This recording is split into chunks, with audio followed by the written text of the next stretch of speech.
How's it going, everybody? Welcome to Sick Eric Tech. Today we're going to be talking about the Google Pixel 7 Pro.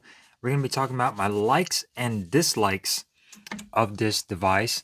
Fantastic device. I think one of Google's best Pixels yet. This is by far an almost perfect phone, but as we all know, not all phones are perfect. So we're going to go over my likes and dislikes of this device. I got a little bit more likes than I do dislikes. Maybe 1, 2, 3, 4, 5, 6 likes, and 1, 2, 3, 4, 5 dislikes. And let's go ahead and get started. So Google Pixel 7 Pro, let's get it out of the way. One of the best likes of this device and one of the best features is going to be the camera. Now this camera is absolutely phenomenal in pictures, in video, ultra wide, low light. This camera is freaking amazing. Google really knocked it out of the park with these camera sensors. The telescopic or the telephoto camera almost comes close to Samsung's Galaxy S22 Ultra. Not quite, but almost comes close to it when it comes down to zoom shots. Everything else, the color reproduction, Google's computational photography, absolutely fantastic on this device. The cameras, hands down, one of the best cameras on a smartphone that you could get, especially at the price of $899 at the base model 128 storage. That cuts everybody else's prices down. iPhone, Samsung, everybody, even the OnePlus 10 Pro. $899 for fantastic cameras is phenomenal. Going on over to the software, clean Android experience on here. Really nice. Fast updates on this device as well. You're going to get timely updates from Google on here. The software is fast, it's snappy. No issues whatsoever. Definitely not as many bugs as we did get on the Google Pixel 6. I think Google ironed everything out when it comes down to all the bugs and getting everything to work with that Google Tensor chip generation 2. And even on the Google Pixel 6, once those Android 13 beta started coming out, they really fixed a lot of issues with their devices. And I think Google finally got their shit together and made everything really nice. The Material U on here is fantastic when customizing your device and being able to pick colors and everything. Really nice, clean software experience on Google. Of course, no surprise there, but everything is really nice. This phone is actually a little bit more customizable than I thought. Nice, clean software experience on the Google Pixel 7 Pro. Going on over to the display. So this display, 6.7 inches of goodness, 120 hertz refresh rate, 1440p. It's slightly curved, but not as curved as last year's, and definitely not as curved as the Galaxy S22 Ultra. So a lot of people might like that. A lot of people like flat displays. They don't like them to be really curved. And this, I think, is a nice branch, just nice middle ground to where it's curved, but not too much. It still has a flat feeling, and you can still grab the device without having any mist touches or anything like that. This display gets really bright, up to 1500 nits. Colors on here, fantastic. This display is one of the best displays compared to Samsung that you could get on a smartphone today. So the display, absolutely fantastic. Speakers on here are great as well. You get stereo speakers, and these speakers do sound really good. They get loud enough, they don't distort. You get good bass, good mids. I'm really liking the speakers on here. No issues whatsoever. Sadly, no Dolby Atmos or anything like that, but these speakers are absolutely phenomenal, and they really do shine on this device. Going on over to the design. So the design of the Pixel 7 Pro feels really nice in the hand. I got a case by Bellroy on here right now, but it feels really nice in the hand. This snow white color, see if I don't break anything taking this case off.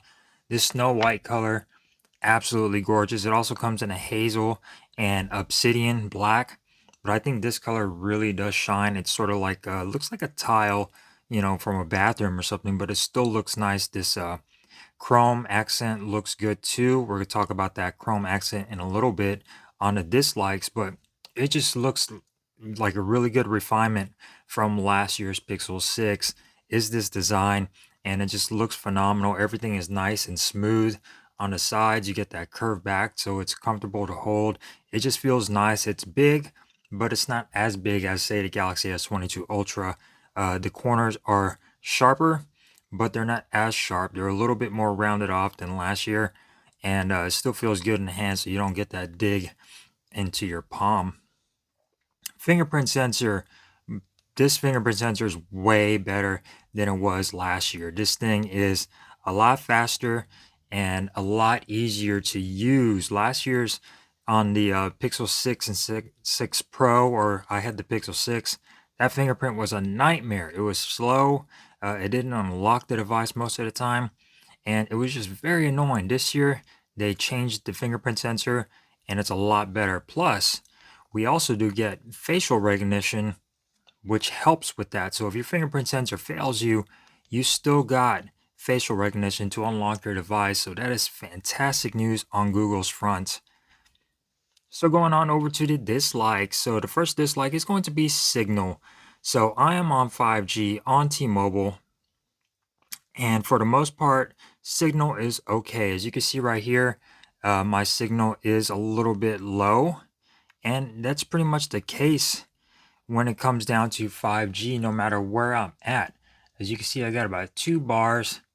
When I go to work, the signal drops down to about 1 bar, and it's very, very low. And sometimes I find myself, some of the things are just loading too slowly on the Pixel 7 Pro. And I think it might have to do with this 5G antenna. As you can see, they did make it a little bit smaller up top, but I don't think that might be the problem. As you can see, you do cover it, and if you're using a thick case, it might obscure the 5G antenna maybe. But last year, it was a little bit larger. This whole piece was plastic for that 5G antenna, and this year, you get a lot of metal with just this little spot up here for your antenna. And yeah, the signal sometimes would drop. Sometimes it loads really slow. I turned this thing on LTE because I got tired of it, and it actually worked a lot better, and it didn't drain as much battery. So 5G, hopefully something that could be fixed in a future update. So durability on this device, while it's built well and it looks fantastic, I am concerned about this camera bar. Now, I do have some hairline scratches already on here just by using this device, not even a week. And I'm concerned about future scratches on here, especially if you don't use a case. Aluminum's a pretty soft metal, and if you have flat surfaces that are glossy and that are made out of aluminum, even with stainless steel, they're going to show scratches a lot more than if you just had them on the sides. The sides, you really won't see them as much, but something this flat and this much surface on here is going to show some scratches a lot easier than it would on other devices, or if it was a glass. I would have preferred maybe a little bit more of a thicker aluminum with still the glass visor, or a matte aluminum would have been a lot better to hide those scratches. So I'm concerned about long-term durability. If you wanted to sell this device a year later, how scratched up this camera visor is going to get. Another thing is the display. So it's a fantastic display, but it is very hollow, and you could actually see when you push down on it, there is a little bit of a flex on there, while other devices, you get a solid front display. And I think that has to do with being able to repair this phone easily. This phone comes off with the display first rather than taking the back off, sort of like Apple. So this whole front panel display is separate from the actual device, so it makes it easier to repair. So that's a good thing. But if you were to drop this phone, I'm afraid that this display might be the first to go. Even though it is Gorilla Glass Victus, it is very soft and very mushy in the middle, to where I'm afraid that this might break if you were to drop your device. So build quality, not really an issue, but I am concerned about scratches and this display. So battery life on here has not been as good as I would like it to be. It's still pretty good, but not as good as other devices. So going on about an 8-hour night of work. This device is fully charged. By the time I leave work at 8 hours, and this is by streaming music all night, playing Audible, watching some videos and things like that. This phone ends the night with about 30% battery life, so I have to charge it. And using this in a car charger with just a regular fast watt charging, it takes so long to charge the device. You have to have a specific 30-watt charger in order to get, fast charging speeds on here. And battery life could be better, and it's not the best when it comes down to this device. I don't know if it's the 5G. Turning off 5G obviously will get you more battery life, but yeah, it's not as good as I thought it would be. So going on over to another dislike is going to be the screen bleed on the edge. So I was on my phone last night, and this phone was at full brightness, and I could see light bleeding along the edge where the screen meets the frame. And that was the first time I noticed it. And you could tell when you're scrolling, you'll see that light on the edge of the phone. So as you can see right here, you can sort of see where it's going along the edge of the frame, right over here. And you could see where that light bleeds from it. So if you were to go onto your home screen, you could definitely see a little bit of a light all along the edge where the frame meets the glass on here. And that is a little bit of a light bleed. I guess the light from the back of the display is bleeding through to the side of the phone. Not really a huge deal. As you can see, you can really see it right here. As you can see right where my thumb is at. Not really a huge deal. I just noticed that when I was using my phone in the dark, a lot of light bleeding along the edges of the device. So another thing is going to be a petty one, and that is going to be the finish of this device.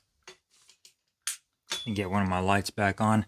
So I would have preferred a matte finish on here, on the aluminum and on the back, just to give it more of a nicer feeling. This thing is a fingerprint magnet. Luckily, the snow white color doesn't show the fingerprints as often, but this camera bar, you'll get a lot of fingerprints on here, a lot of smudges on here as well, to where you're having to constantly wipe it. And this display, I don't know if it's just my model, but the oleophobic coating on the display is almost non-existent. This thing is very draggy, very sticky, and a lot of fingerprints stick to it a lot. So I put a screen protector on here to help with that.